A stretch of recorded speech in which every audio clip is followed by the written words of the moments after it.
essa ideia inicial de uma aula magna que venha trazer, né, todo um pontapé inicial, né, que faça uma abertura, seja mesmo sendo algo simbólico, mas uma abertura do semestre, da nossa produção jurídica, né, de tudo que vem pela frente.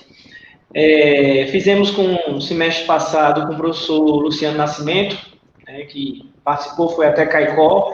Inclusive, o professor Luciano Nascimento, o professor Cláudio, chegou, fez a aula magna, no outro dia parou tudo, né? O Estado parou, o Nordeste parou, todo mundo entrou no sistema virtual. Veio toda, né, a onda de decretos e tal, mas fizemos nossa atividade de aula magna, né? Além de outras atividades que o curso propõe, a instituição propõe, né? Já temos a nossa meta também de fazer nosso primeiro congresso jurídico este semestre, e se for para ser virtual, vai ser virtual, a gente faz assim, né? Fizemos um seminário de direitos humanos no semestre passado, tem uma turma nova que chegou agora, né? Então, essa aula magna do semestre 2020.2, então sejam bem-vindos e bem-vindas todos e todas, né? Mas esse momento é um momento de interação, um momento de união, um momento que docentes e discentes, né, se unem, né, para debater um ponto específico, né? Irmã Aurélia, que chegou agora, bem-vinda, irmã Aurélia. E, inicialmente, antes de apresentar o professor Cláudio e falar um pouco, né, sobre a temática de hoje, Catarina, bem-vinda, Catarina, né? Queria apresentar um pouco do nosso corpo docente e um pouco também da nossa direção, tá? Queria até passar a palavra vou orientar direitinho, passar a palavra de forma breve, né, para uma apresentação, a saudação de cada professor, certo? E dizer que, assim, por mais que, né, existe uma saudade, existe o professor Tiago, que também chegou agora, existe uma saudade, existe uma vontade de rever, né, de reencontrar todos, inclusive a turma, veja, tem uma turma nova que nem a turma se conhece, né, nem nós professores conhecemos presencialmente, mas virtualmente há uma troca de ideias, há uma troca de saberes, né, há um respeito, e isso é o que faz existir uma faculdade, né, então esse novo mundo virtual, vamos dizer assim, que o momento nos exige, traz um pouco disso, e eu recordo, inclusive, das minhas primeiras aulas lá de informática jurídica com o professor Cláudio na UFB, lá, não vou dizer o ano não, mas foi lá para 2006, eu acho, foi 2006, que o professor Cláudio levou a turma lá para a Justiça Federal para falar do PJE, e que todo mundo dizia, será que isso vai dar certo? Será que isso vai... Acho que não era nem PJE, era um sistema antes do PJE. Esse negócio virtual, né? Será que dá certo? E a gente terminou a faculdade praticamente dando certo, né? Então, foi algo... Hoje, inclusive, eu tive que ver um processo físico, um processo, né, na esfera penal, e foi um sacrifício maior do mundo de ter que ir no fórum ver esse processo físico, porque eu já estou tão acostumado com esse sistema virtual. Então, mostra que, né, os paradigmas vão mudando, são quebrados. Eu queria, inicialmente, antes de passar para os professores, queria só abrir o espaço para a Catarina e para a irmã Socorro. Catarina é nossa coordenadora, a professora Catarina é nossa coordenadora acadêmica, e a irmã Socorro é nossa diretora, né, da Faculdade Católica Santa Terezinha. Catarina, está ouvindo? Irmã Socorro? A irmã Socorro estava aqui. Oi, estou aqui. Pronto. Então, queria passar para a irmã Socorro, depois eu passo para a Catarina, tá ok? Ok. Bom, então, boa noite a todos, né? Sejam bem-vindos a esse momento, que creio de uma importância enorme para todos os que já se encontram, né, nessa caminhada. E eu vou dizer poucas palavras, mas eu espero que vocês possam aproveitar ao máximo desse dia de hoje especial, né, do professor convidado. Professor, seja bem-vindo. Obrigado. E aproveitem também ao máximo de tudo que os professores têm, né, para compartilhar com vocês. O seu período acadêmico, né, nesse período todo acadêmico que vocês irão passar por aqui. E espero que o interesse pela advocacia, ela seja realmente o foco, né? que vocês possam colocar a advocacia em primeiro lugar, né? E que vocês se coloquem também como instrumento de paz. Hoje, no trabalho, né, de direitos humanos, se vê muito isso, se trabalha muito isso, e que o advogado, ele seja essa pessoa que, de fato, tem um espírito de conciliador, que esse espírito, ele esteja acima do anseio, ou dos anseios, né, de tornar-se um fomentador de demandas. E isso também faz parte, mas que não seja a primeira coisa, né? Só em último caso, né, esse é que venha o desejo e o propósito, né, de propor o julgamento. Essa seria a minha palavra de abertura, de acolhimento a vocês, que despertem, de fato, que fomentem em vocês, né, esse desejo de advogar. Então, aproveitem, né, e uma boa noite para todos e uma boa aula. Obrigada, Tiago. Obrigado, irmã Socorro, e vou passar aqui para a professora Catarina. Olá, Tiago. Desculpa aí. Olá, boa noite. Boa noite, professora. Boa noite. Boa noite. Boa noite. Até eu completar aqui, tem uma situaçãozinha Boa aqui, noite. mas tudo bem. Vocês estão me ouvindo, né? Boa noite. Então, boas-vindas a todos, professor Tiago, os demais professores, né? Estamos com saudade de nos encontrarmos, né? Encontrar, olhar no olho, né? Dar abraço. Mas esse tempo não nos permite, então vamos nos adaptando e vivendo como realmente esse tempo nos permite, né? Aproveitando também aquilo que, de qualquer forma, está nos fazendo crescer, né? Então, aos nossos alunos, assim, praticamente é o nosso primeiro contato, né? Um desejo, de fato, que tenhamos um final de semestre, um restante de semestre, assim, muito abençoado, porque a experiência, mesmo sendo uma experiência nova, né? Mas nos leve ao crescimento, né? O crescimento humano, o crescimento espiritual, o crescimento profissional, certo? Então, a todos eu desejo que essa noite, esse encontro, seja bastante proveitoso. E desde já, agradeço ao professor Tiago, ao professor Cláudio, né?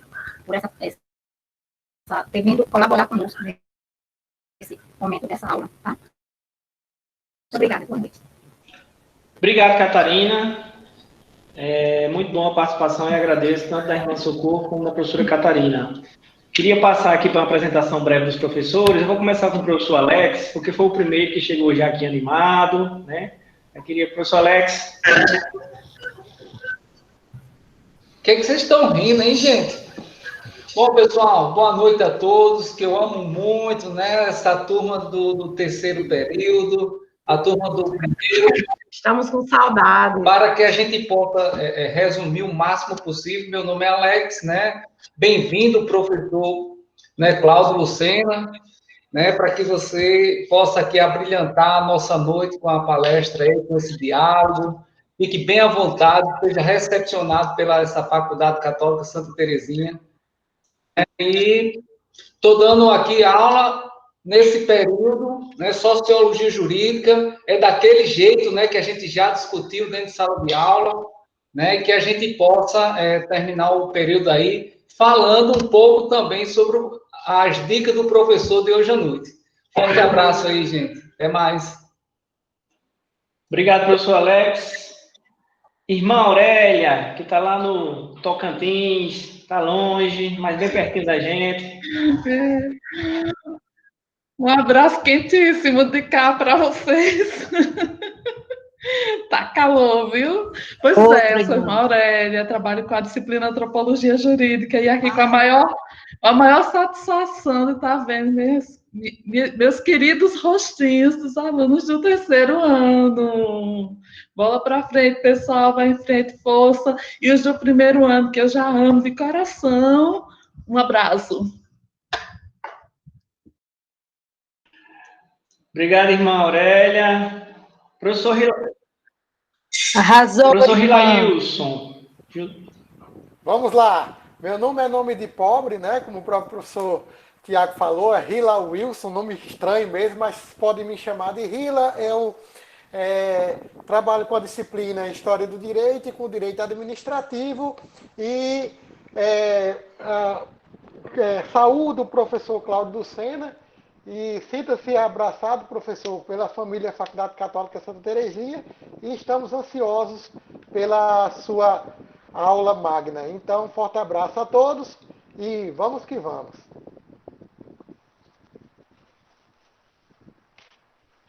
Obrigado, professor Rilailson. Agora o filósofo, o professor Tiago Alves, meu xará.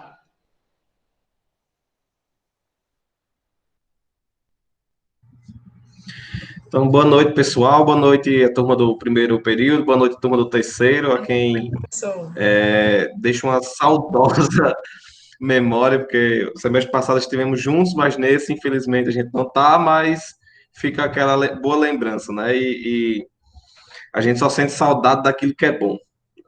E aí o sentimento que eu tenho é de saudade de vocês.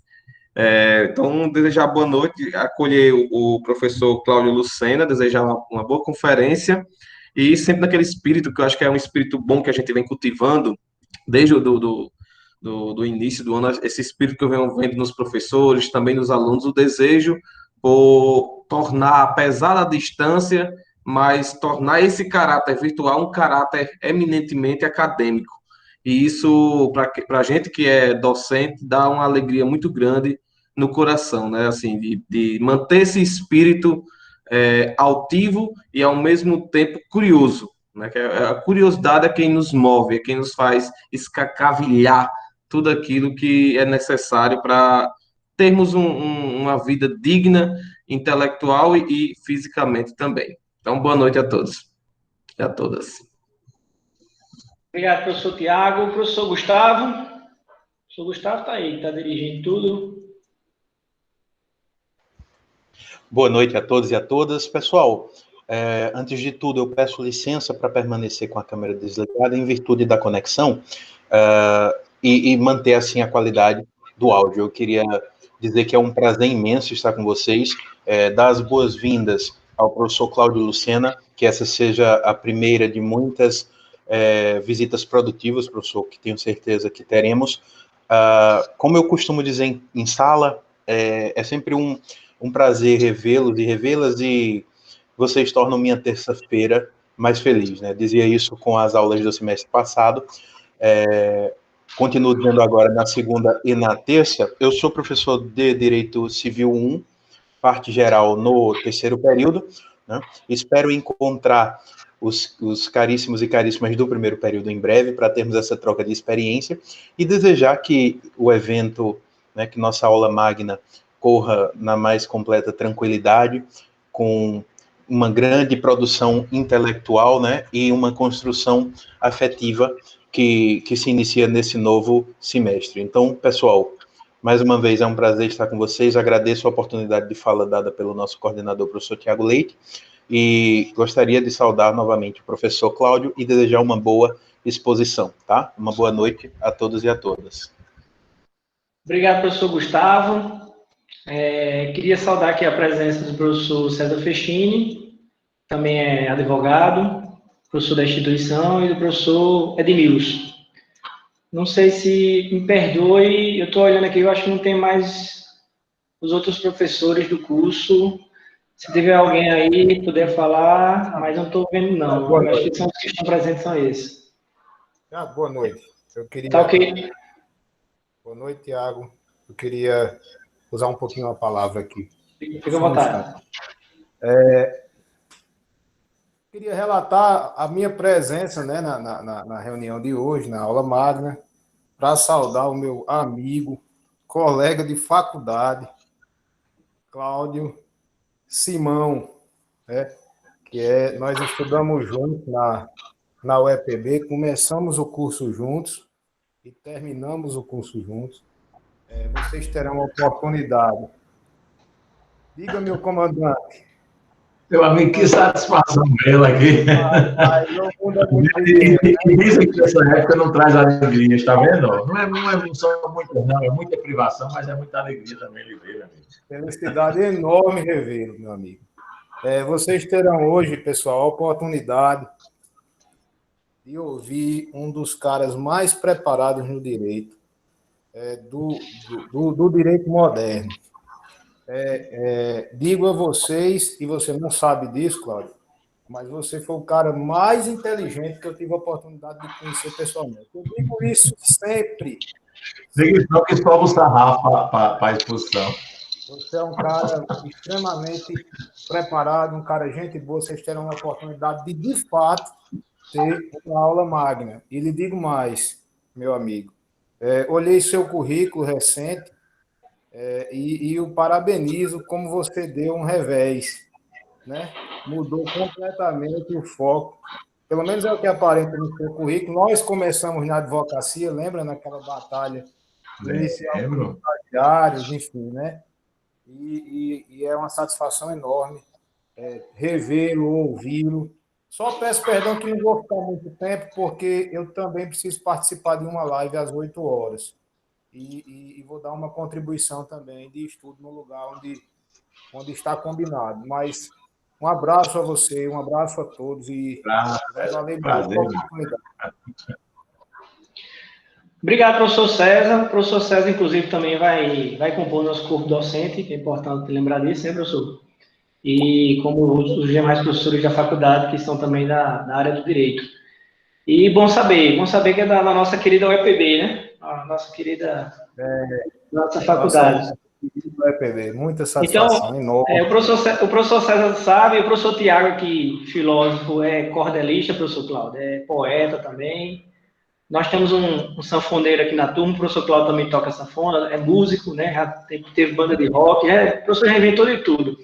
Mas que bom que a gente consegue aqui construir. Gente, então é isso, nossa apresentação breve, até para o professor Cláudio Lucena conhecer um pouco, né, nosso time, né, a Faculdade Católica Santa Terezinha está no Seridó, né, Potiguar, aqui pertinho da minha região das Espinharas, professor Cláudio, aqui vizinho, né, a Paraíba e Rio Grande do Norte, aqui na nossa região, a mesma região, no Povo Trabalhador, e nós estamos com 2 turmas, né, uma que entrou em 2019, a outra agora em 2020, e estamos desbravando inicialmente, né, a construção desse curso, que tem tudo, né, para ter sucesso e para crescer mais ainda. Pronto, o professor Cláudio, vou fazer uma apresentação inicial antes de passar a palavra para ele. O professor Cláudio foi meu professor na graduação, professor de informática jurídica e de outras disciplinas, e eu estava recordando agora que foi professor de direito autoral, professor Cláudio, foi uma disciplina de direito autoral. Foi. E inclusive, que o direito autoral também está passando por uma série de coisas, né, de debate, sempre teve, mais agora nessa época pandêmica. O professor Cláudio, eu me lembro que na minha especialização ele esteve na banca, na defesa da banca, né, defesa do TCC da especialização lá na UEPB, e ele estava, inclusive, já passagem comprada para ir para a Bélgica. O professor Cláudio fez mestrado na Bélgica também, agora está fazendo doutorado em Portugal, né, mas sempre que a gente falava com ele, quando via, acompanhava nas redes sociais, o professor estava na África do Sul, o professor estava nos Estados Unidos, depois estava na China, estava rodando na Índia, onde tinha espaço que chamava para ele fazer esse debate do direito internacional. É um grande... Eu não ouso nem falar aqui no currículo dele a pronúncia em inglês, porque o professor também é professor de inglês, né? Então não vou usar a pronunciar. Se fosse italiano e espanhol, ainda desafiar, mas o inglês, mas na Universidade Católica de Portugal, né, onde ele está desenvolvendo agora seu trabalho de doutorado. É professor do Centro de Ciências Jurídicas da Universidade Estadual da Paraíba e, inclusive, foi diretor também desse centro, né? Eu participei, inclusive, ativamente. Nós participamos da eleição, o professor foi de uma chapa fez a campanha, né, ganhou a eleição, com a participação ativa dos estudantes lá naquela época, do Centro de Ciências Jurídicas. E desejar aqui bem-vindo, né? Espero que, como eu já digo de antemão, professor Cláudio, que espero que depois que a gente possa te receber presencialmente, né? Para conhecer a faculdade, para comer da culinária potiguar no Seridó, né? E possa também participar na nossa querida Caicó, né? Construindo também o direito. E a nossa temática de hoje, né, soluções jurídicas centradas no ser humano, legal design e outras tendências de inovação. O professor, inclusive, já participei aqui passa, inclusive, né, de vários debates sobre tecnologia, sobre avanço, sobre o futuro do direito, e às vezes ficava muita gente com nó na cabeça, o que é que vai ser o direito, né, como é que vai ser, as profissões, enfim. E o professor, inclusive, eu conversando com ele, ele dizendo que agora, né, centrar mais no ser humano, na necessidade do ser humano. E essa época pandêmica, quando a gente pensou na aula magna, o primeiro nome que eu lembrei foi o teu, por conta, inclusive, da natureza do momento que a gente está vivendo, né? Então, queria passar já a palavra e desde já agradecer por essa aula de hoje. Professor Cláudio Lucena. Obrigadíssimo, Tiago, pela oportunidade de estar com você de novo, de rever um amigo como César, que eu acho que a noite já vale para mim, de rever um amigo com quem eu partilhei tantas preocupações aqui de início da advocacia, ainda de quem era estagiário, que, né, ficava naquela dificuldade de tentar numa função no escritório, uma posição, se posicionar na advocacia. César sempre olhando para as raízes, achando que seria melhor, né, se posicionar no lugar, na aldeia de onde veio, né? E acho que é aquilo que terminou acontecendo. Feliz demais de vê-lo, meu amigo. E aí espero que a gente consiga de novo, né, reduzir essa distância mais uma vez. Muito obrigado, irmã Socorro, e os outros colegas também pela oportunidade de estar aqui. Eu tenho em Tiago, não só em Tiago, viu? Olha, dizem que não se sabe quando termina a influência de um professor, né? Eu tenho aí em Caicó, Tiago, com vocês, tá certo? E tem na Universidade Federal o professor Rafael Azevedo, que também é ex-aluno, acho que empossado há pouco tempo na Universidade Federal do Rio Grande do Norte, e é um ex-aluno com quem, inclusive, estou trabalhando, Tiago, num projeto de Lei Geral de Proteção de Dados com o livro. Então, assim, influência não, porque os dois são independentes e brilhantes demais para sofrer influência, mas contribuição, com certeza, na forma como o direito é pensado em Caicó, eu fico vaidoso de ter, e ao mesmo tempo a responsabilidade. Eu sou um filho de interdisciplinaridade, meus amigos, porque eu sou da computação. Eu vim da ciência da computação e é daí a minha ligação com o direito e tecnologia. E sendo filho dessa interdisciplinaridade e tendo vivido ela ao longo dos últimos 20 anos, porque quando eu comecei a me dedicar a questões de direito e tecnologia, era, como o Tiago disse, uma perspectiva de um dia um processo judicial ser automatizado. Mas os meninos já estavam lá na Justiça Federal trabalhando, e acho que quando se formaram, já se formaram para atuar com o PJE funcionando, ou o que fosse, né, na época que se formaram. E eu acho que eu venho vivendo a minha vida, Tiago, nesse sentido, do jeito que eu vivia naquele momento, procurando pontos de interseção entre o direito e outras disciplinas, né? Pontos de interseção entre o direito e outras disciplinas, por uma crença, a irmã colocou muito bem, de que o direito seja usado como instrumento de paz, né? Eu acho que instrumento isso é muito, muito bonito e muito forte, irmã, particularmente importante nesse momento que a gente está vivendo, que algumas coisas a gente mudou muito, algumas dessas que mudaram, a gente volta, e outras não. Outras vieram para ficar. A oportunidade que vocês abrem aqui agora, para interagir com um colega de fora, essas vocês não fecham mais, não. Vamos esperar que a aula do dia a dia não seja desse jeito, né? Que o dia a dia não seja sempre desse jeito. Que a gente tem encontros presenciais também, mas a porta que se abriu para a comunicação, essa não se fecha, não. Aliás, ela já estava batendo há muito tempo, porque nada do que a gente está usando no dia a dia é novo, construído para a pandemia. Tudo é velho, tudo estava aí, todas as ferramentas estavam aí. Hoje a gente só está utilizando, colaborando mais, aprendendo, se familiarizando com isso, né? E por acreditar nessa interdisciplinaridade, e por achar que também a gente só tem paz nas relações sociais, quando a gente conversa com mais gente, eu sempre acreditei muito nessa promessa de interdisciplinaridade. Para mim não era uma promessa, para mim era uma esperança mesmo. Eu usei a interdisciplinaridade que me cabia durante a minha carreira inteira, e ainda é assim que eu vivo, entre direito e tecnologia, Mais recentemente, Tiago, como eu disse a você, eu acho que eu continuei naquela vibração de buscar esses pontos de contato. Há uns 2 anos, eu me deparei com essa discussão que trazia um ponto ou uma interseção entre o direito e uma área que não me era muito familiar ainda, né? Que não me era muito familiar. Eu não sou graduado, formado em nada disso, mas li muito nos últimos 2 anos, que é quando essa tendência se consolida, né, como uma tendência importante no mundo do direito. Vocês já conseguem ver a apresentação aí? Eu já tentei compartilhar.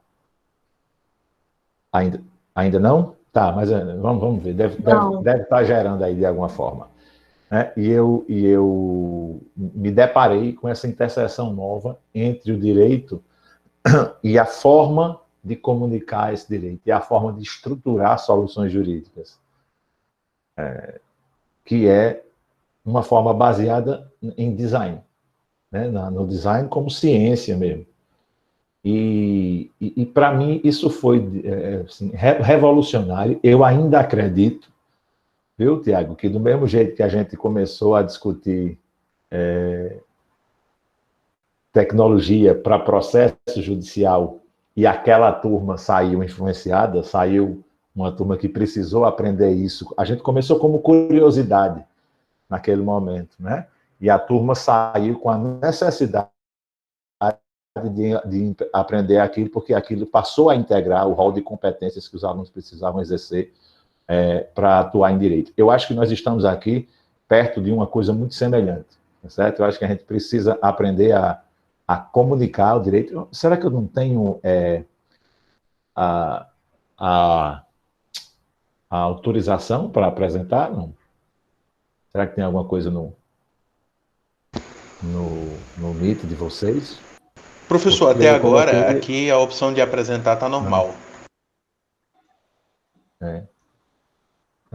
Ai, que pena. Professor, quiser me envie, que eu envio para o professor Gustavo. Me envie por WhatsApp. É porque Tiago está como administrador do Será? link, né? Pode ser isso?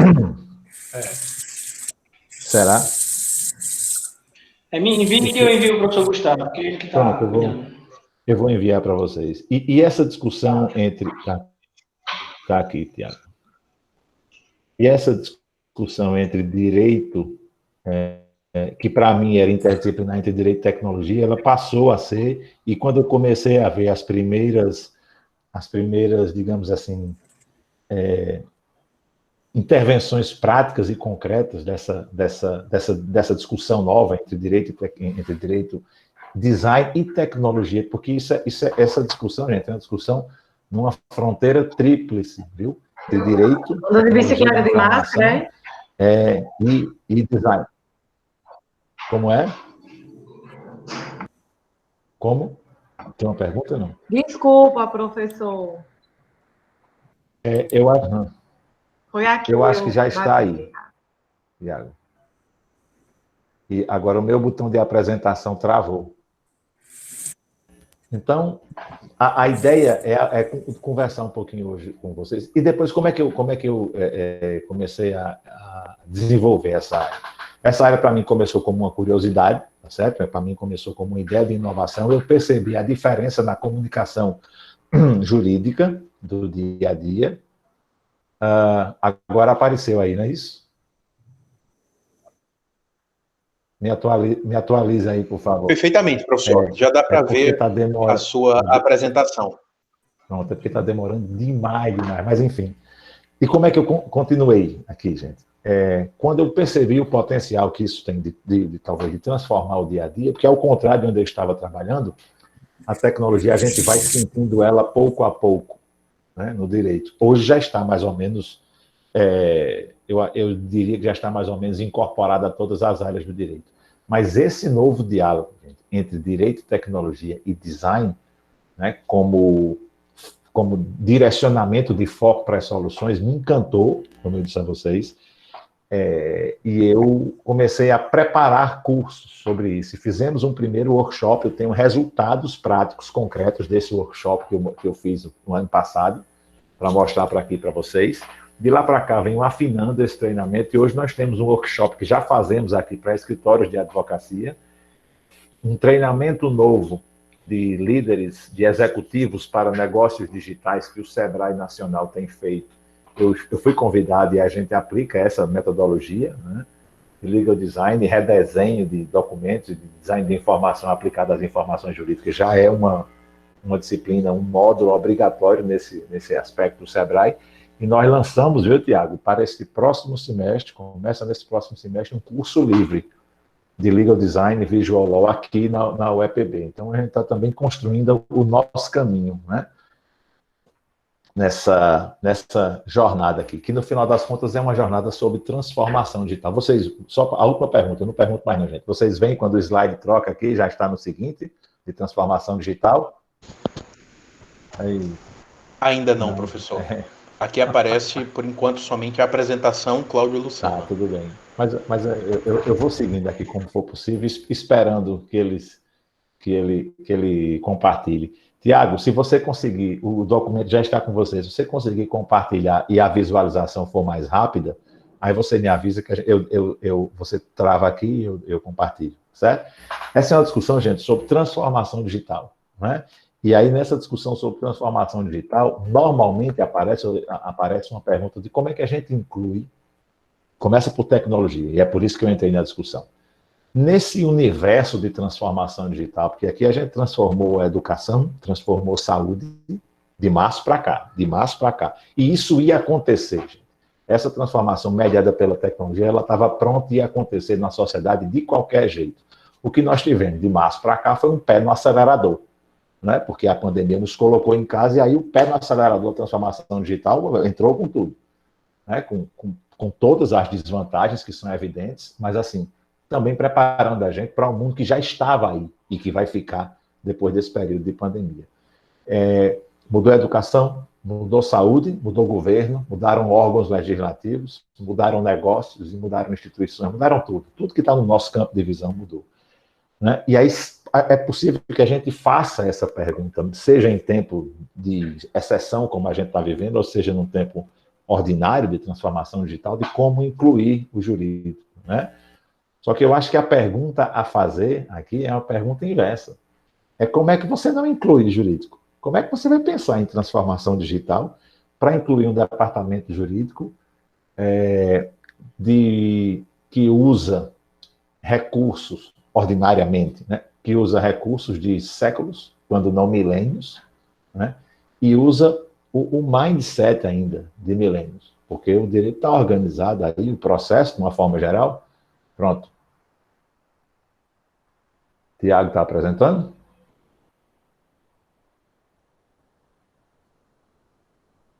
Isso, professor. Estou apresentando. Você vai orientando porque eu não estou vendo só a tela, tá? Tá. Pronto. Você pode ir para o slide, para o terceiro aí, mais para frente. Pronto. Transformação digital do que eu estava falando. Como incluir o jurídico é o seguinte. A pergunta que eu faço não é essa, gente. É a seguinte, ó. Passa aí, Tiago, por favor. A pergunta é como não incluir o jurídico. Como é que a gente avança nesse mundo sem incluir? Como é que vai ficar a educação do século XXI? Ela toda transformada e a gente fazendo o quê? Controle de aluno do mesmo jeito, controle de presença do mesmo jeito, prova, avaliação do mesmo jeito, né? A gente vai fazer atualização de currículo do mesmo jeito, as resoluções vão tramitar com base na mesma burocracia, no papel. Não funciona. A resposta é muito fácil. Não funciona. O jurídico que vai assessorar, o jurídico que vai ser o suporte das instituições do negócio do século XXI, gente, em Campina, em Caicó, em Nova York, em Tóquio, tá certo? É um jurídico que vai precisar se transformar também. Passa para mim, por favor, Tiago, para a próxima. Então, esse é uma ideia de formação, gente, de líderes digitais, certo? E isso é o que eu tenho programado aqui para trazer para vocês ao longo dessa nossa discussão. Eu primeiro vou mostrar para vocês em algumas em alguns exemplos muito sucintos, e vou ressaltar para vocês a dimensão desta incompatibilidade entre as coisas como são e o suporte jurídico como está estruturado. Depois a gente tenta identificar junto falhas e obstáculos que são comuns nesses exemplos e neles extrapolados, né? Há formas de superar, isso já há uma organização teórica e prática organizada, né? Um modelo teórico e prático organizado para isso, eu apresento para vocês, e no fim, para não dizer que não falei de flores, trago alguns exemplos. Eu tinha muitos exemplos, gente, porque essa é uma tendência de 5 anos, mais ou menos. E os primeiros escritórios na Europa começaram, Finlândia, França, começaram a trabalhar mais ou menos uns 5 anos, a parte teórica. Trabalho mesmo, projeto prático, tem 3 anos, que foi quando chegou no Brasil. E no Brasil, resultados práticos disso é de 1 ano para cá. Só que nos últimos 4 meses estourou. Então, eu já removi os exemplos europeus que eu usava na apresentação, e hoje eu uso exemplos do Brasil, mais particularmente do escritório também, do qual eu sou sócio, e trouxe, por acaso, um exemplo do Rio Grande do Norte também, para vocês verem que essa discussão arrudei, mas é uma discussão presente e está com vocês aí no dia a dia. Então, passa aí, por favor, Tiago. Esse próximo slide, gente, eu só vou comentar o que é esta experiência e depois posso repassar o link para vocês na apresentação conectada. Esse é o órgão de regulação de consumo na Noruega, né? Esse nome que está embaixo, esse é o nome dela, e o nome de baixo é o nome do órgão regulador de consumo na Noruega. E esse é um experimento super interessante, por intermédio do qual eles gravam a leitura das políticas de privacidade dos 33, quem puder contar aí, 33 ou 34 aplicativos, que são os mais comuns utilizados pelo cidadão norueguês. Tem muitos, inclusive, a maioria deles aí, inclusive, é semelhante, né? Tem, assim, semelhante ao que nós usamos aqui, é o Mail, é o Spotify, é o Skype, Facebook, Netflix, Dropbox, os jogos, WhatsApp, Instagram, SoundCloud, Tinder, Twitter, LinkedIn, são os mesmos aplicativos nossos. E nesse vídeo, o órgão lê a política de privacidade dos 34 aplicativos, sem parar, gravando, tá certo?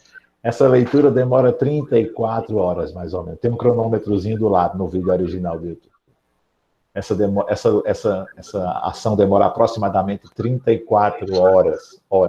Tanto é que eles trocam o leitor, né? Faz feito o baterista do Mastruz com leite. Um vai terminando de ler e o outro vai pegando do outro lado, mas eles leem seguidamente durante 34 horas. 34 horas. Nem a gente, sendo advogado, a gente tem 34 horas para dedicar a verificação da nossa privacidade.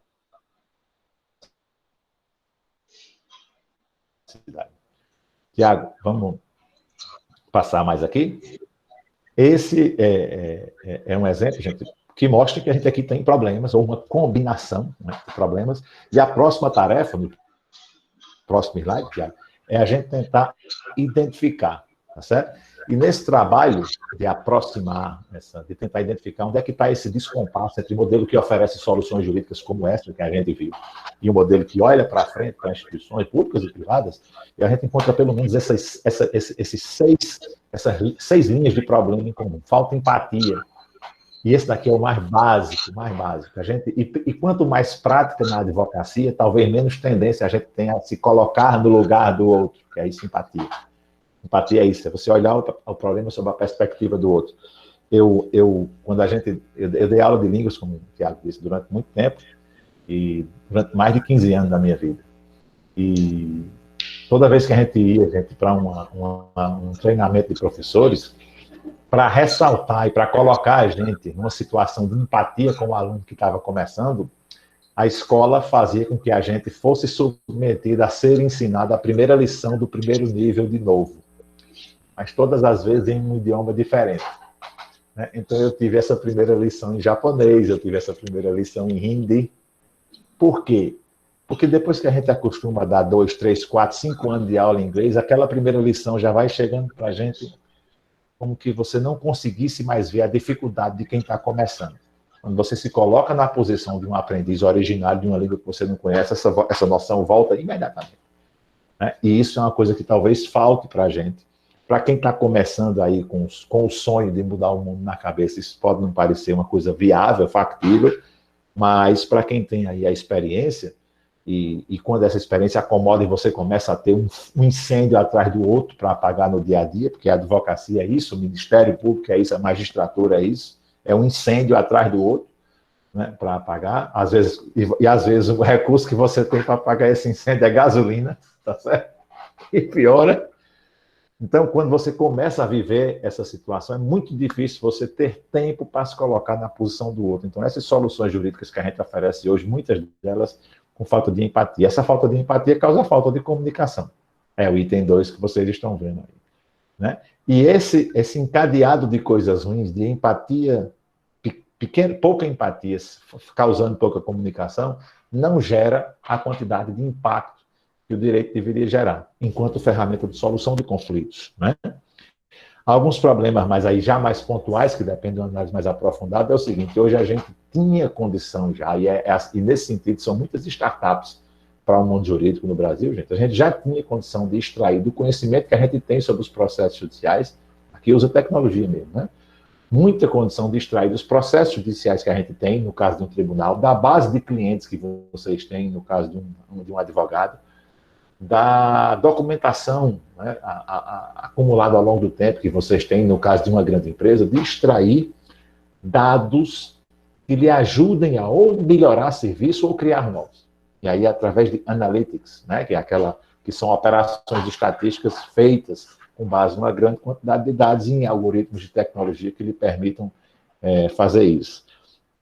E isso termina impactando drasticamente nos custos e na previsibilidade, né? Que quanto mais você trabalha e quanto mais esse trabalho é retrabalho, trabalho que você poderia estar evitando, isso aumenta em custo e é também um problema que impacta, no final das contas, em valor e no tempo, né? Na despesa, no custo judiciário no Brasil.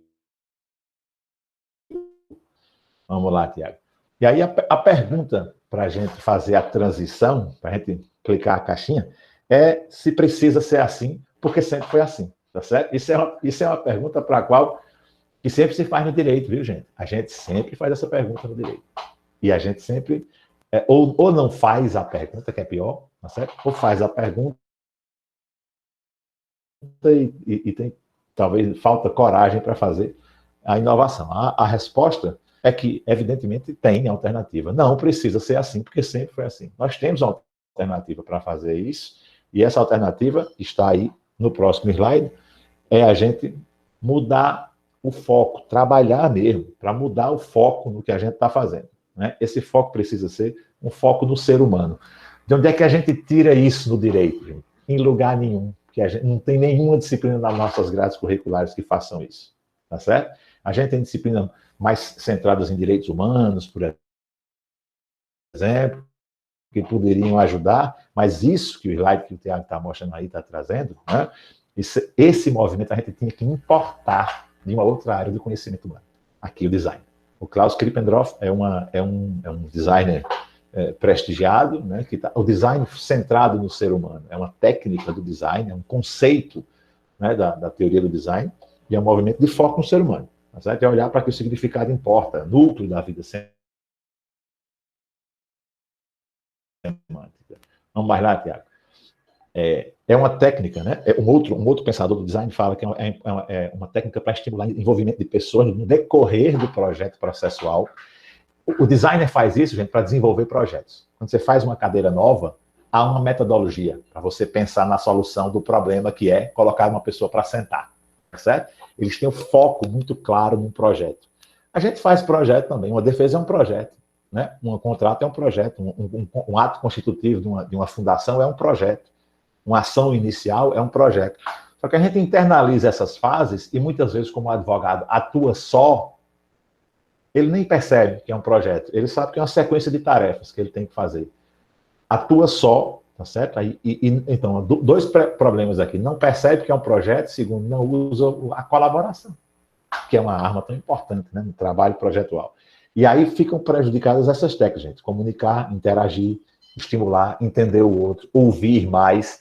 A gente ouve o cliente, a gente ouve o constituinte, o juiz ouve a testemunha e a parte na audiência. Mas é uma interação tão pobre, gente, tão pobre, tão rápida, né? Quando a audiência tomava a termo e transferia para o papel fulano, já era muito rápida. E hoje, que você gravando o depoimento, o sujeito muitas vezes não fica 2 nem 3 minutos na frente do magistrado. E é aquela impressão, aqueles 2 ou 3 minutos que o magistrado tem para traçar a relação de empatia. Me diga se funciona. Assim, em 2 ou 3 minutos, né, a gente desenvolve aquela relação de empatia. Remota, que agora a gente, além de tudo, a gente está fazendo esse remoto, né? Porque numa sala de aula, como vocês estão trabalhando nesse semestre, eu tenho certeza que, como colega, acho que foi o Gustavo que disse, vão construir relações, sim. Um ambiente remoto não impede que a gente construa relações, não. Eu trabalhei aí fora do Brasil nos últimos 5 anos, em grupos de governança da internet, e hoje continuamos produzindo juntos, distribuídos aí em 12 fusos horários diferentes. O grupo que eu gerei, que eu montei, de que eu participei, está ativo. Então, essas relações são criadas, professor, de verdade, no meio digital. Mas esses 2 ou 3 minutos de contato, ou aqueles 10 minutos do atendimento, não dá para gerar empatia, né? E captar esse desejo, colocar o sujeito, né? Quem é o foco, quem é o destinatário da informação do serviço jurídico na cadeia de produção. Isso é uma coisa que a gente acha, os problemas jurídicos, gente, me perdoem a crítica, mas a ideia acho que é essa mesmo de uma aula magna, colocar a função inversa de São Francisco de Assis. Se tiver fé aqui, eu tenho que trazer a dúvida, para a gente pensar, né? A gente resolve o problema jurídico com base no que a gente imagina ser a realidade. Muitas vezes a gente não conhece essa realidade da forma como ela é. Porque disseram para a gente que o processo é para ser resolvido com o que está nos autos. Foi assim ao longo de milhares de anos, porque foi assim mesmo, é assim até hoje, e aí o descompasso. Aí uma crise de legitimidade, de representatividade, do cidadão achando que o Poder Judiciário não dá vazão, não dá resposta adequada ao problema dele, e acho que está aqui, a razão pode estar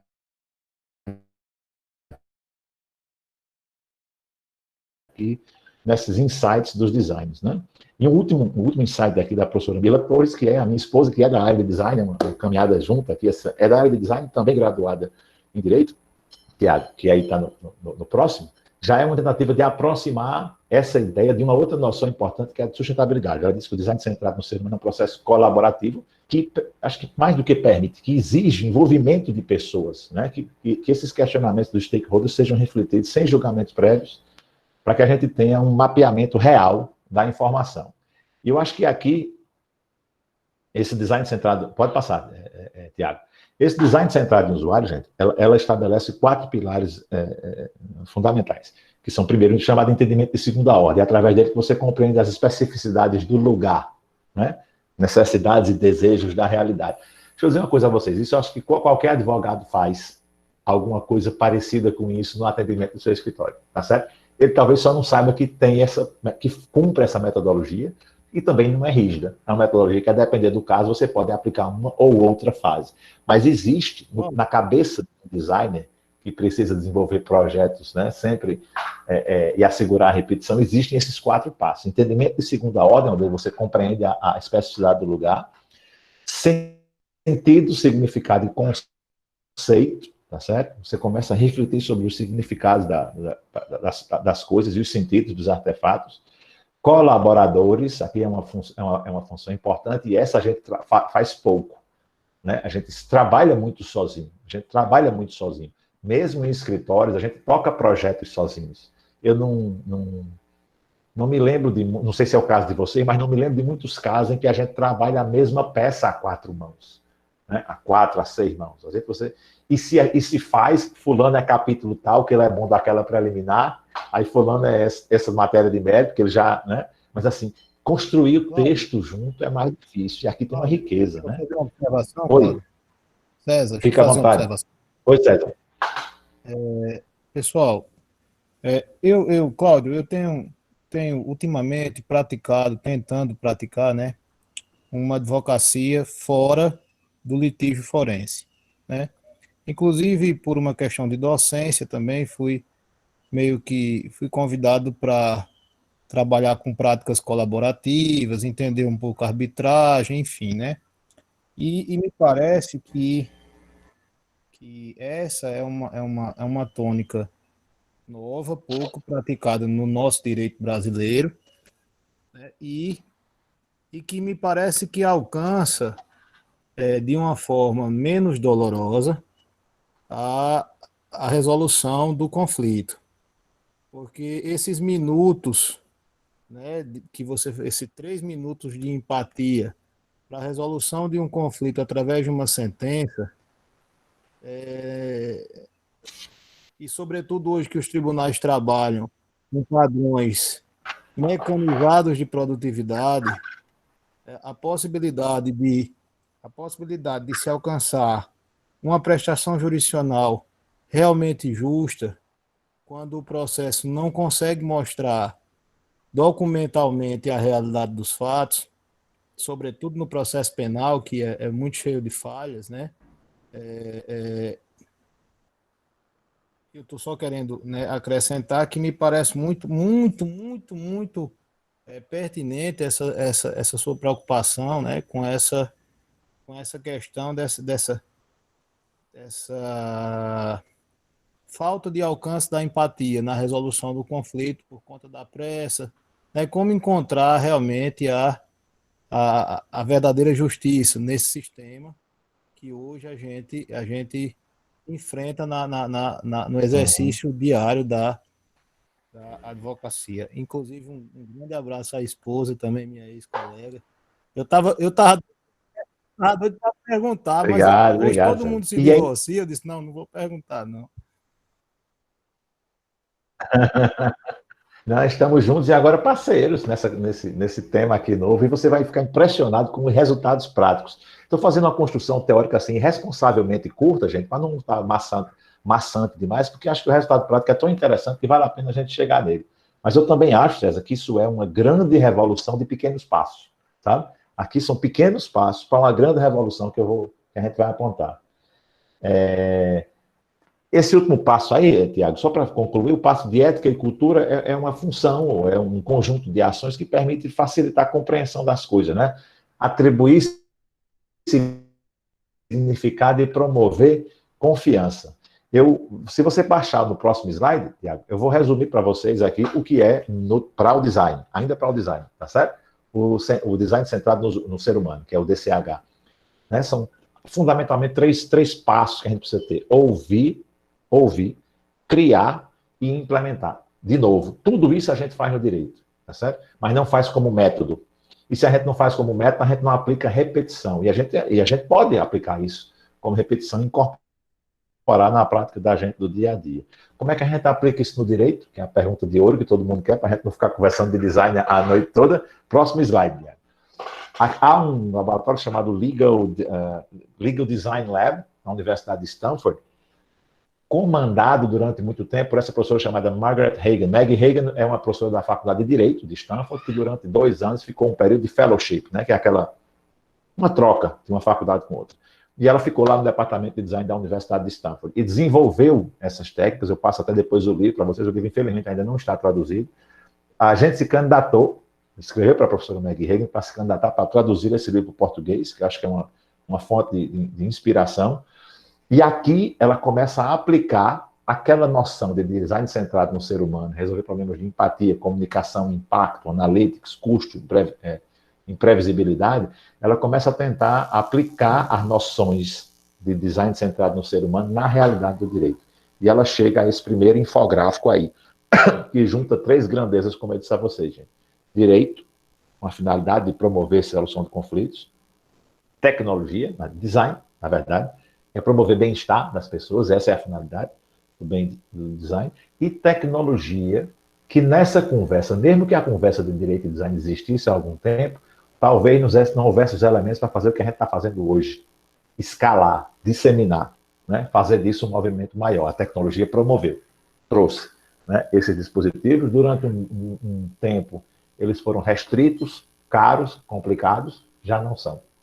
Nem são restritos, nem são caros, nem são complicados.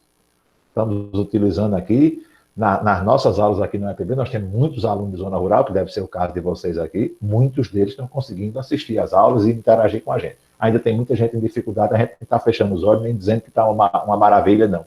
Tem muito problema para resolver. Mas hoje tem muito aluno de zona rural que consegue, né, acompanhar essas aulas. Então, a tecnologia já se aproximou e pode ajudar, né? Então, ela disse que é a forma da gente, né, desenhar negócios jurídicos de maneira simples, funcional, atrativa e com boa visibilidade. Esse tripé, né? Vamos lá, Thiago. Mas aí uma pergunta importante. Se no design centrado no ser humano, como a gente viu em design, é daquele jeito, como é que a gente redesenha direito? Né? Porque o design centrado no ser humano redesenha projetos, artefatos, coisas, objetos do dia a dia. Como é que a gente redesenha direito? E aí a gente tem uma outra técnica de design, que é a técnica de design thinking, que a gente já está dando uma adaptada aqui para um e-book que vai sair agora nesse mês de setembro, se Deus quiser, com metodologias que não são exatamente as do design, mas que são adaptadas para o direito, né? Nós vamos ter que começar por empatia de todo jeito, que é como o César disse, está lá na base, ninguém está fazendo e a gente está perdendo a oportunidade de conectar o direito com as pessoas, porque falta esse treinamento mesmo em empatia, né? Depois a gente vai analisar esses dados que a gente coletar, porque esse momento de empatia é um momento de comunicação de verdade, gente, não é de ouvir. Eu não sei se já aconteceu com vocês, mas eu já cheguei à proposta inicial de gente que eu não vi. Outro colega atende, faz o atendimento, conversa com a pessoa, lhe passa os documentos e a descrição. Não estou condenando, não, gente. É do dia a dia mesmo, como eu disse a vocês. A gente apaga no dia a dia da advocacia e das outras profissões jurídicas, a gente apaga incêndio, muitas vezes com gasolina. Então não tem muito o que escolher, não. Recebeu uma documentação, a descrição de fato de um colega seu, o prazo para um recurso está esgotando, você faz a peça, nunca viu a pessoa. Né? E às vezes dá certo. Muitas vezes dá certo.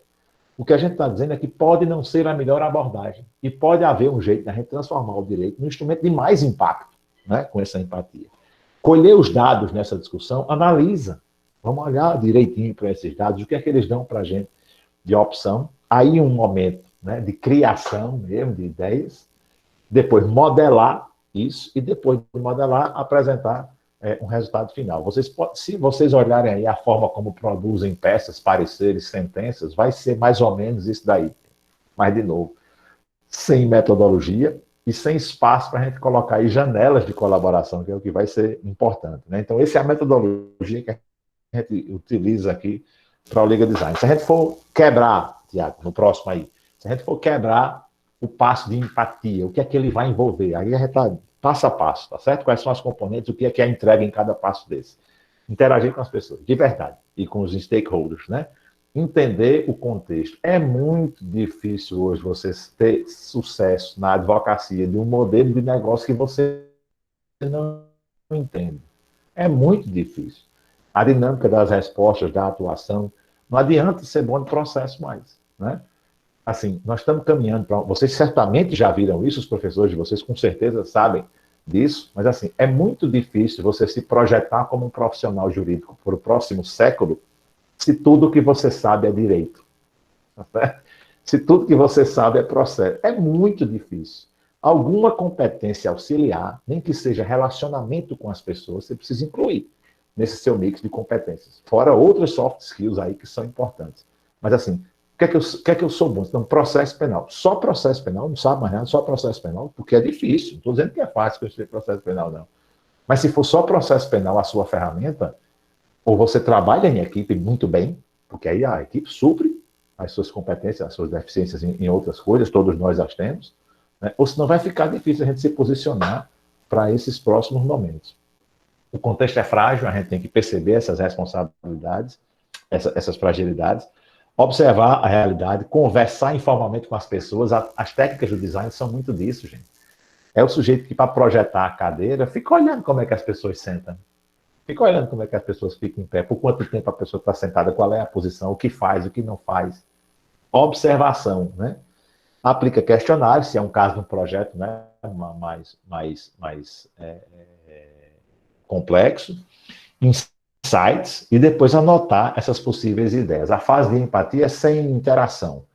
Aí na fase seguinte, que é a fase de análise, Tiago, aí sim, aí você vai pegar o insight de empatia que você fez, e aí identificar problema, estruturar mesmo entrevista, realizar, desenvolver pesquisas, imaginar essa experiência legal. Quantos de vocês já imaginaram qual é a reação de um cliente que recebe uma atualização de um processo autos conclusos, Você manda no e-mail do cliente, no SMS do telefone dele, já para ficar bem conectado e ficar bem fácil da informação chegar onde ele está. A informação chega, tem autos conclusos. É sério. Vocês imaginam que uma pessoa humilde, ou até um empresário que não é uma pessoa com mais condição financeira, mas que não tem necessidade de saber o dia a dia do processo. Essa informação não serve. Não serve. A informação autos conclusos, se você passa para um colega, é suficiente. A informação autos conclusos, se você passa para um correspondente de fora, é suficiente. A informação autos conclusos não serve para o cliente. Então a gente vai precisar começar a trabalhar, com segmentação de informação. Isso dá muito trabalho, mas é a realidade. Para públicos diferentes, a gente tem que se comunicar, né, de maneira diferente. E isso é imaginar a experiência legal. Parar para saber como é que vai ser a reação ou o sentimento do cliente ou do destinatário, porque nós estamos falando isso, pode ser também um assessor jurídico de uma Câmara de Vereadores, né? E aí o destinatário da norma é outro, é o parlamentar que ele está, né, avaliando. E anotar as possíveis soluções. Para mencionar somente os 2 primeiros passos, Tiago, porque tem uma outra questão importante, eu vou analisar nessa próxima pergunta, que é tentar imaginar como é que a gente fala em criatividade, porque no final das contas é isso que a gente está falando, né? Ideação, criatividade, como é que a gente aplica criatividade no direito? É nessa próxima fase, que é a fase da ideação. Eu posso dizer a vocês que a gente aplica criatividade de 3 maneiras, são esses 3 balãozinhos ali de cima, desenvolvendo, treinando, perguntas, desafio, curiosidade e esquecendo a forma. De novo, aqui tem uma inspiração de como os designers trabalham, gente. Por quê?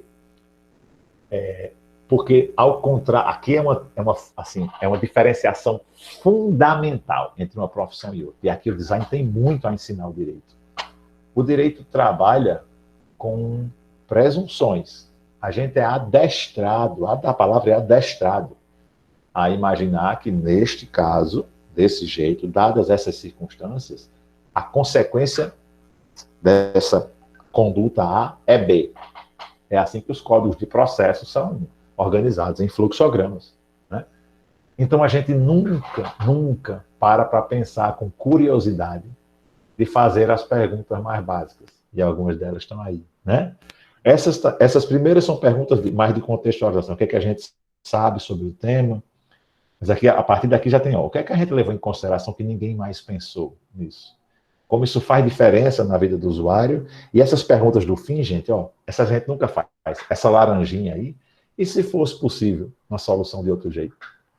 A gente não faz porque o Código de Processo Civil, por exemplo, dá a opção dos recursos, da espécie de recursos que a gente precisa naquele momento. A gente nunca faz essa pergunta, nunca faz, né? Mas são perguntas, e é assim que o designer treina a gente chama de criatividade. A gente fala de criatividade como se fosse um passo de estalo de talento, né? Quem é de fora do design, e era o meu caso também. A gente fala de criatividade como se fosse um estalo de genialidade, né? E quando você começa a interagir com designers, com cientistas da computação, que é o meu outro caso, com marketing, né? Com gente de propaganda, você percebe claramente que criatividade é exercício. É como um músculo. Um músculo. E quando você, né, usa muito, ele hipertrofia. E você aprende a despertar daquele jeito. Então não tem... É evidente que tem assim, o espaço para o talento, para o gênio, para o brilhantismo, para uma solução super elaborada e genial. Mas a criatividade que faz a gente chegar às soluções do dia a dia é uma criatividade que está contida nesses exercícios aqui, em fazer essas perguntas, né? E imaginar, isso é muito importante também, a gente nunca imagina como seria a melhor solução. A gente sempre olha, dentro das restrições que o direito me impõe, o que é que eu posso arrumar de melhor para esse cliente? Essa pergunta mata a criatividade, porque o direito, naturalmente, ele constrange a gente a pouquíssimas soluções e a pouquíssimas saídas. Eu não estou dizendo que vocês vão desrespeitar o Código de Processo Civil para interpor o recurso, tá certo? Para a gente não entender errado aqui. Mas é preciso fazer essa pergunta. Faz a pergunta. Se o Código de Processo Civil não determinasse que eu fizesse esse passo, qual é a melhor saída aqui? Aí desenha a saída ideal. Desenha muitas, inclusive, para aquela defesa. Mais de uma. Aí depois você vai, evidentemente, navegando entre as soluções que você ou vocês chegaram e adaptando elas as restrições. Mas eu garanto que esse processo criativo te dá soluções mais interessantes do que aquela que a gente chega por inércia, né? E aí, na fase seguinte, Tiago, modelagem. É a hora de executar, de verdade, né? As ideias. Na verdade, são uma fase com 3 passos. Modelagem, monitoramento, teste e monitoramento, porque isso é um processo cíclico, tá certo? É muito difícil você fazer no mesmo processo ou no mesmo documento, no mesmo processo, que a oportunidade preclui, né? Se a gente estiver olhando a dinâmica de um processo judicial, a oportunidade preclui para vocês fazer aquela estratégia, mas ela se repete na frente. No caso da elaboração de contratos, eu vou mostrar alguns para vocês aqui, essa interação é fundamental, porque você faz a primeira vez, coloca na mão do cliente, ele te dá um feedback próxima vez que aquele contrato, aquele proposta comercial de prestação de serviço for apresentada, você já afina, né? E esse modelo se retroalimenta constantemente. E aí a gente vai para a fase final, que é colher esse resultado, pegar esse feedback, acompanhar e fazer com que esse modelo evolua, né, no dia a dia. Então, vamos lá, Tiago. Só para agora colocar cada vez mais prático, para onde isso leva a gente? Para onde isso leva? A gente já mapeou pelo menos 8 formas de intervenção, ou pelo menos 8 cenários, ou, digamos assim, interações jurídicas, em que essas técnicas podem causar, né, impacto e podem melhorar a prática do dia a dia. Programas de integridade, códigos de conduta, para quem trabalha com compliance, que os colegas que estão com direito administrativo, que aplicam isso, que veem isso na prática, né, essas técnicas incrementam e aprimoram imensamente a formatação e a execução do código de integridade e código de conduta. Planejamento de peças em contencioso judicial administrativo, não sei se vocês já viram peças elaboradas com essas técnicas, né? Mas são peças muito diferentes, que são pensadas para o destinatário da peça, tá certo? Se a peça é para a apresentação contra um parecer do Ministério Público, uma notificação, o processo administrativo é pensado para aquele público, se para o juiz, né? Se para em função da outra parte, e é interessante como essas peças se comportam. Processo de transformação digital em geral, uma aplicação muito clara, já com cursos específicos, que é dos modelos contratuais, eu tenho alguns desses modelos para mostrar a vocês. Outro impacto, a gente já inclusive implementou isso em algumas coisas no escritório, são apresentações, relatórios, sumários executivos. Os nossos clientes, via de regra, já não recebem a movimentação do tribunal simplesinha, daquele jeito como a gente coloca, ele passa por uma transformação e essa informação chega mais legível para ele. A gente utiliza infografia também, gente, elementos visuais, mas esse elemento visual é a ponta do iceberg. Você só consegue sucesso em apresentar isso visualmente a alguém se embaixo da água o iceberg tiver sido todo construído da forma certa. Como é a forma certa? Com empatia, olhando a linguagem, vendo quem é o destinatário, simplicidade, né? Assim, você tem que trabalhar a parte escondida, porque nessa parte escondida bem feita, quando você mostra um resultado que incorpora elementos visuais, né, aí o resultado é super satisfatório.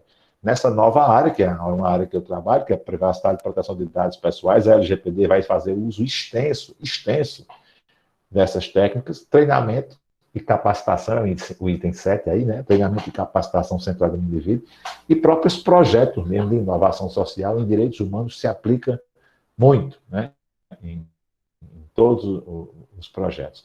Para não falar, no próximo slide, a possibilidade, que a gente aqui está falando sempre de intervenção em documentos que já existem. A gente já fazia isso, já mandava uma procuração assim, e o cliente, sem entender mesmo, ou sem entender quais são todos aqueles poderes, assinava e me mandava de volta. Né? Eu mandava um contrato para alguém que não ia ler, como aquele termo de privacidade, ele me mandava de volta. Essas coisas já existiam, a gente vai fazer de uma forma que a gente acha que é aperfeiçoada do ponto de vista de relação, mas também tem a possibilidade, gente, desse mindset, para usar um termo das startups, ajudar a gente a modelar negócios novos mesmo, que não existem, e que a gente só chega a esse modelo novo usando essas técnicas de criatividade, né? Essas soluções criativas. Então, vamos ver alguns dos exemplos. O que é que a gente produziu, Thiago, com algumas dessas coisas? Esse é um resultado de um primeiro... Eu disse a vocês que eu fiz o primeiro workshop disso, me senti em condição de fazer o primeiro workshop. E já antecipadamente, já vou dizendo a vocês, para quem se interessou e acha que vale a pena experimentar, experimente de verdade. Tá certo? Porque aqui não há o grande especialista mundial, não há o Miguel Real do Legal Design. Não existe o Fernando Capês aí, ou o Silvio Rodrigues do Legal Design. Essa é uma área naturalmente experimental, interdisciplinar, ninguém domina ela inteira. Tá certo? Então, se você acha que faz sentido, comece a experimentar, viu?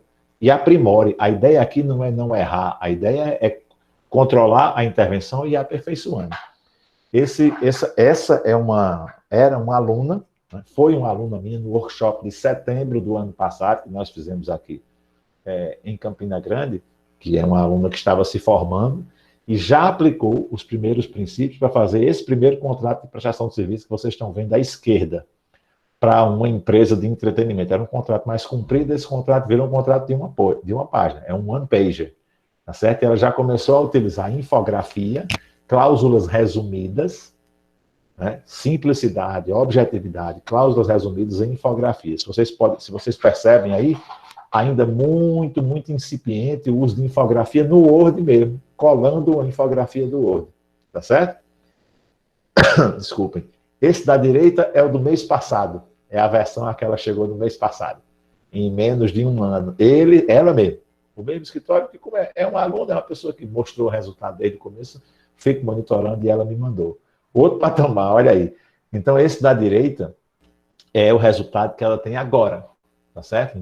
Depois desses 6 meses, aí ela já tem um contrato já super diferente, e ela já faz aí o before and after, né? O antes e o depois.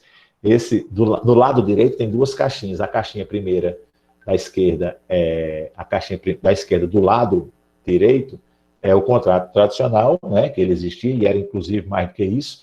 Aí na segunda você já olha como está muito mais sofisticada. Eu vou falar sobre algumas dessas técnicas que ela utilizou aqui a vocês. Mas vocês veem que ela já tem uma caixinha, né? Que tem um ícone, que tem um esquema de cores diferentes, que tem uma hierarquia, elementos gráficos.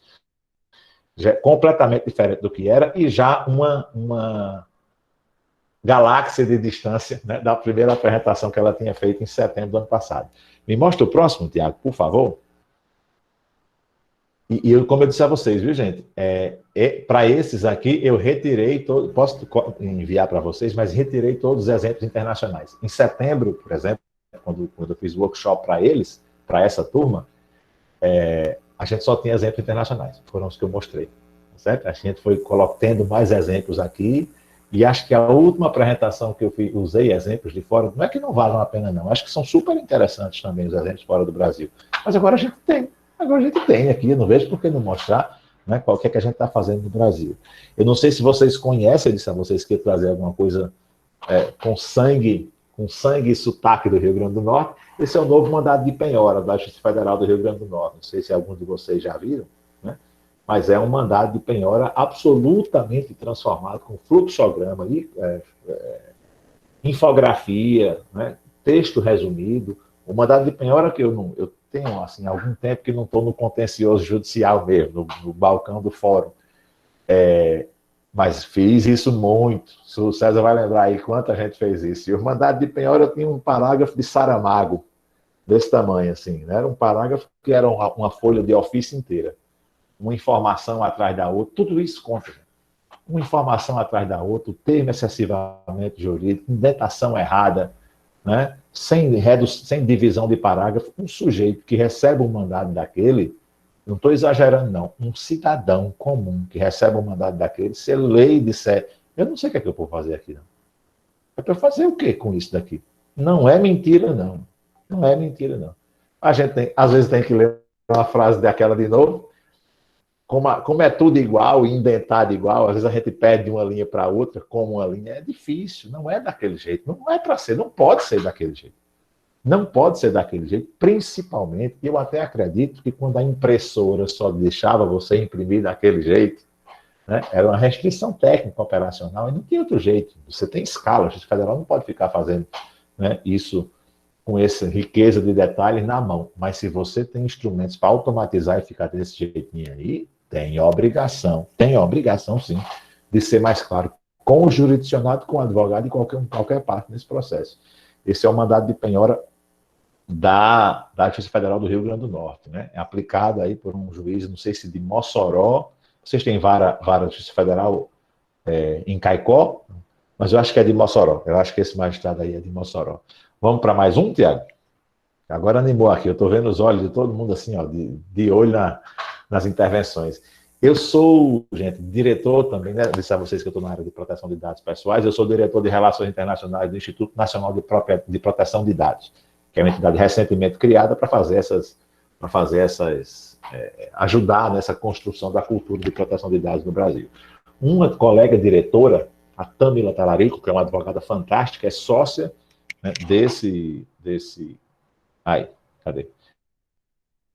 é sócia desse escritório que vocês estão vendo aí, que é o BSBC Advogados.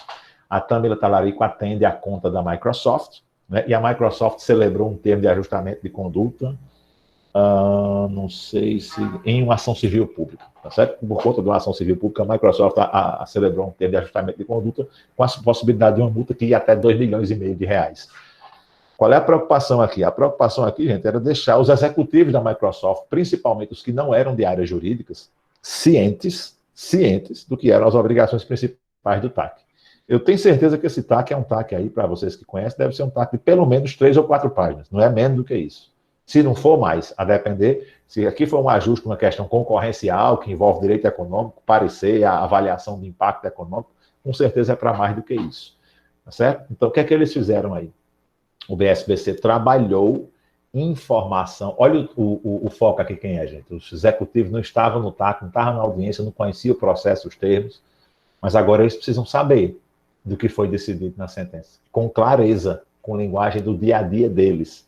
Né? Então, essa sequência de infográficos foi o que o BSBC preparou para apresentar ao C-Level, né? Aos diretores de nível C, lá da Microsoft. Então, aqui eles colocam direto acesso à política de privacidade, o uso de ícones e operações não selecionadas, né? Telas de configuração e privacidade, tópico a tópico, em uma descrição breve, sem juridiquês necessariamente, né? E vocês, assim, se quiserem continuar a usar os outrocinhos e os inobstantes nas peças, vocês são absolutamente livres e ninguém pode interferir no estilo de escrita do advogado, tá certo? Ponto pacífico. Agora, outro ponto pacífico. Não é assim que se escreve neste século, tá certo? Isso é outro ponto pacífico. Então, se você quer continuar a utilizar o estilo de escrita rebuscada que você tinha, não tem homem nem mulher no mundo que lhe impeça. Agora, você tem direito ao estilo de escrita, você não tem direito à mesma atenção, não. Pode até ter um direito subjetivo à mesma atenção, mas na prática do dia a dia, ou vocês vão querer me convencer que uma peça sucinta, explicativa, objetiva, vai ter o mesmo nível de atenção, o mesmo nível de concentração de uma parte ou do magistrado para atuar no processo, que uma peça de 60, 70 laudas de letra preta impressa em papel branco. É questão pragmática, tá certo? Então vocês têm e mantêm o estilo que querem, mas não são donos, não somos mais donos da repercussão que esse estilo causa na nossa prática. Isso é uma questão pragmática também. Me dá outro exemplo aí, Tiago. Esse é um infográfico. Pronto, gente. Ainda na Lei Geral de Proteção de Dados, a gente tem uma novela da vigência, que eu só desligo dessa novela da vigência quando eu estou assim em aula ou intervenção. É o caso agora de vocês. Por quê? Porque essa vigência da Lei Geral de Proteção de Dados vem numa novela tão grande que eu arrisco entrar numa aula sem Lei Geral de Proteção de Dados e sair dela, ou no meio dela, ela já está em vigor. O relator da último passo legislativo é o deputado Damião Feliciano, que está votando agora, né, para ver se a LGPD entra em vigor. E no INPD, naquele instituto que eu mencionei a vocês de proteção de dados pessoais, a gente, para tentar explicar o que é que aconteceria nas diferentes hipóteses em que poderia acontecer a vigência da lei, que teve um momento aqui, tem agora, que a lei previa um prazo inicial, depois veio um adiamento, a medida provisória adiou vigência para um dia, multas e sanções para o outro, aí um outro projeto de lei tirou essas duas datas e colocou para um prazo anterior. Então está uma confusão. Obrigado, Ricardo. Só assim que eu não estou conseguindo acompanhar o WhatsApp e falar com vocês do mesmo jeito, né? Mas assim, essa é uma novela. E para tentar explicar essa novela, gente, como a gente tentou chegar ao nosso público, né? Porque nós temos advogados, mas nós temos uma turma de segurança da informação com a gente. A gente tem a turma de negócios também acompanhando o LGPD. Né? Então, assim, dificilmente a gente conseguiria, sem um bom infográfico, fazer uma estimativa do que seriam as possibilidades de entrada em vigor do LGPD. Técnicas de legal design também para esse infográfico. Será que tem mais alguma coisa, Tiago? Ah, tem. Para que não fique casa de ferreiro, espeto de pau, vou mostrar a vocês aqui como o nosso escritório comunicava às partes atualização nos processos de andamento de registro de marca. A gente tem uma área muito forte no escritório de registro, a parte de propriedade industrial, então o registro de marcas, patentes, presentes industriais e outras modalidades é muito atuante. E esse era o relatório, como vocês estão vendo aí. Uma linha, né? Duas linhazinhas de relatório e a cópia, o print, né? Da telinha interna do NPD. Nós demos uma reformulada utilizando essas técnicas, e esse agora, o próximo que o Tiago mostra, é a forma como o nosso cliente toma conhecimento do andamento do processo de registro de marcas deles, certo? Mais sucinto. E aí, vejam só, gente, é um escritório de advocacia, evidentemente, normalmente a linguagem, quando eu digo linguagem, agora inclui linguagem visual, certo? Não é só linguagem escrita, não. A linguagem visual do escritório de advocacia, normalmente, é uma linguagem mais formal, mais sóbria. Mas podem perceber aí um pouco mais de ludismo, tá certo? Por quê? Porque para esse público, que é o público de marcas em tecnologia, a gente acredita que essa comunicação atende. É um público mais leve. Aqui nós não estamos falando normalmente com grandes empresários, nós atendemos muito setor de tecnologia e startup. É gente para quem uma linguagem visual mais informal tem funcionado e funcionado muito bem. Então o sujeito olha aqui em 2 ou 3 passos, aí no lado esquerdo, né? O que seria movimentação processual, os passos que já foram cumpridos e os que faltam, ticado na marca, e aqui embaixo, no lado direito, informação sobre os processos e os passos super resumidos do que foi cumprido. Mais do que isso, a gente precisa conversar mesmo, ou então elaborar um outro relatório. Mas aí a vantagem que eu já posso comunicar a vocês, tem tido pouco follow-up, depois que a informação chega desse jeito, muito pouco. A gente tem economizado, né, com clareza, e com objetividade, a gente tem economizado muito pós-atendimento. Acho que tem mais uma, Tiago. Tem, pronto. Essa é a nossa proposta inicial do workshop de proteção de dados pessoais. Tá certo? É a primeira que a gente ainda apresentou no final do ano passado, ainda com a marca antiga. O escritório agora tem iniciais distintos, com sócios distintos. Mas essa era a proposta que a gente tinha apresentado no ano passado, entre setembro e dezembro do ano passado. Depois que a gente fez workshops internos, que esses workshops de legal design nós estamos fazendo interno também no escritório. Gente. Depois desse workshop, a proposta, né, ficou dessa forma que o Tiago vai mostrar agora, com uma capa, estrutura, como vocês podem ver, uma timeline, tá certo? A estrutura, as fases que a gente cumpre no projeto, resumidamente o que é a proposta, quem vai aplicar o workshop, aí, que nesse caso sou eu, um parágrafo pequeno de informações sobre o advogado e o restante no link, no QR Code, como vocês estão vendo aí embaixo. Um QR Code que vai levar, nesse caso, para a minha página do escritório, para a minha página no LinkedIn ou para um blog pessoal, para onde você queira. Resumir informações visualmente com menos poluição para o sujeito em 1 ou 2 páginas. Isso é uma proposta, tá certo, gente? Isso é uma proposta comercial. Não precisa aí ser muito mais extensa do que isso, não. E é assim que a gente está se comunicando, tá bom? Uma informaçãozinha, algumas informaçõezinhas básicas sobre esse modelo, né? Como é que a gente faz, né? Que eu falei para vocês de design, depois de design para direito, e chegou nesses resultados que eu mostrei. Primeiro, organização, né? Clareza nas informações. Vocês viram estilos visuais muito marcados, muita infografia, cores, certo? Como eu disse a vocês, isso é a ponta do iceberg. Está aqui, ó. Ponta do iceberg, essa parte visual. Essa parte visual, ela só acontece com sucesso se embaixo da água você construiu desse jeito aqui.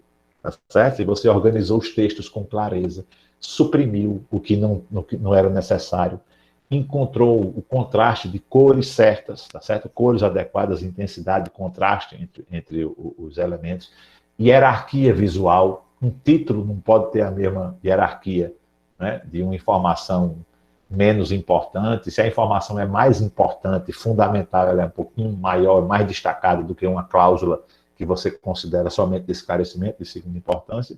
E simbologia. Você tem que olhar para o público e ver da linguagem visual que você vai utilizar o que é que funciona ali para o público. Eu acho que isso pode aqui dizer a você, gente, que talvez, de novo, que esse é um trabalho que, se você resolver aplicar, né, digamos assim, intensamente ao seu dia a dia, de um escritório de advocacia, de uma vara, de um tribunal, né, de uma seção do Ministério Público, claramente vocês estão vendo aqui que vai ser um trabalho interdisciplinar, porque se a gente desenrola um modelo com essas informações aí, essas informações não fazem parte da grade curricular do curso de Direito, que não fazem, né, a gente não vê isso nem em português jurídico, nem em redação jurídica, é claro que essa primeira fase, a gente, a princípio, não faz com profissionais de direito sozinhos. No escritório, nós temos já um time multidisciplinar mesmo. A gente tem um estagiário de design, tivemos o workshop com uma profissional de design para a gente fazer o kickstart disso, entender esses conceitos e ir atrás dessas organizações.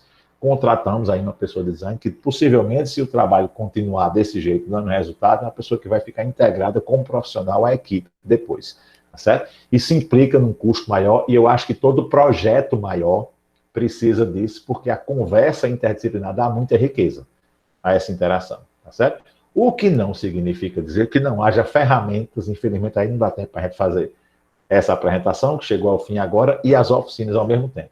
Mas o que não significa que um advogado, ou uma pessoa curiosa, ou um professor, porque eu imagino que alguns de vocês já tenham despertado a curiosidade para isso, não possam mexer nisso. Há ferramentas hoje que já são, que já trazem muitos templates pré-desenhados, para a gente tentar incorporar essa noção de design informacional ou de comunicação centrada no usuário, não só para slides, nem PowerPoints, nem postagens de redes sociais, mas para documentos, relatórios, tá certo?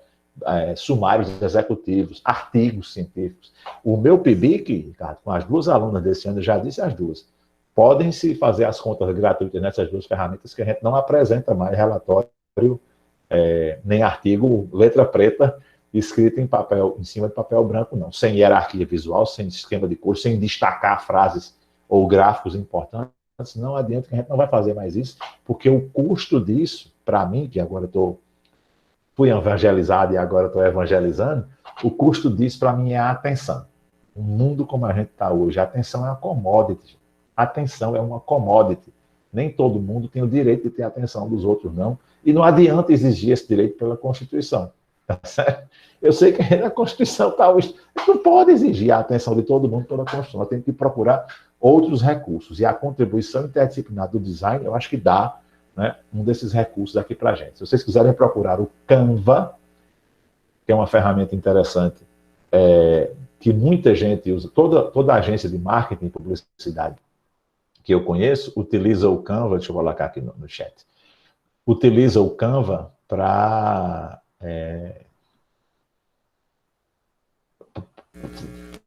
construir postagens, né? Banners, posts do Instagram e outros afins. Então, esse Canva tá aí no bate-papo, não?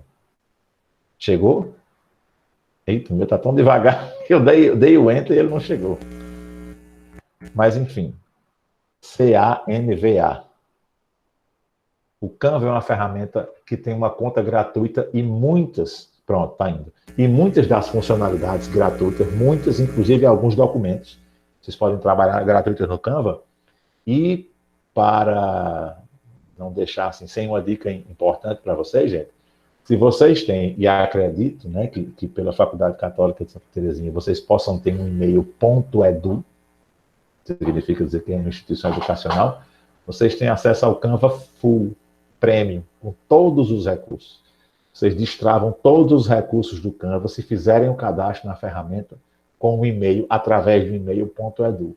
Né, porque eles já abriam antes, e agora nessa pandemia abriram completamente as opções para quem trabalha, né, com contas educacionais. Eles cobram, para um escritório, por exemplo, que queira embarcar nessa experiência, nem é tão caro. Acho que uma assinatura dessa é de 29, 25 ou 29 reais por mês, tá certo? Já nem é uma assinatura tão cara, embora possa pesar no bolso, mas se vocês, alunos principalmente, alunos e professores, viu, gente, que quiserem ter acesso a experimentar essa ferramenta e tiverem acesso ao e-mail.edu, podem acessar essa ferramenta gratuita. Fora isso, temos Prezi, Visme, PictoChart, muitas outras ferramentas que já estão percebendo aquilo que a gente está conversando aqui, que a comunicação escrita, né, que a comunicação escrita da gente, para continuar ganhando a atenção mínima que a gente precisa, ela também precisa se transformar.